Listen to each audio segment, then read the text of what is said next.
Well, as Turner mentioned, the election will come as Ohio's congressional map remains a big question mark after the Supreme Court struck down previous sets of maps for gerrymandering. Now, with deadlines fast approaching, uncertainty and pressure is being felt on all sides. Our Will Ewick has the story.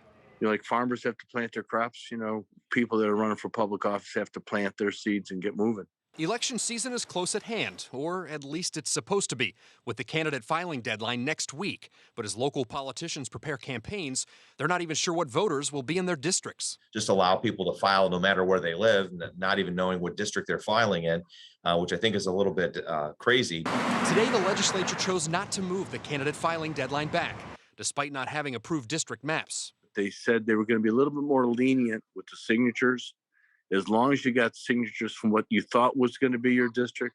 Ohio's Supreme Court has given the Redistricting Commission till Friday to respond to challenges like those from the American Civil Liberties Union, calling the maps unconstitutional, claiming they're drawn in ways that favor one political party.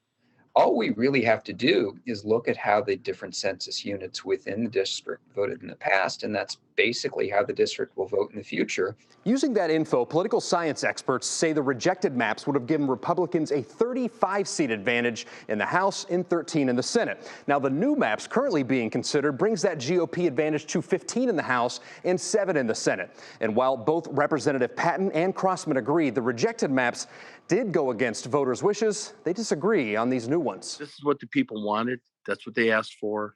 I'm delighted. I think this next map really is a realistic, competitive map. I think the court's going to take a real hard look at whether these maps are constitutionally compliant. Personally, I don't think that they are, and I think they're going to have to continue to go back to the drawing board. If the Ohio Supreme Court doesn't approve the maps, they're not legally allowed to hire their own experts to draw new ones, like in some other states. That's explicitly in the 2015 amendment. It says no court may do this work. So it would once again be up to elected officials to make changes, up against an even tighter deadline. The court also threw out the congressional district map, and we may very well be back here having a similar conversation about the congressional map in 3 or 4 weeks. Will Ewick, 3 News.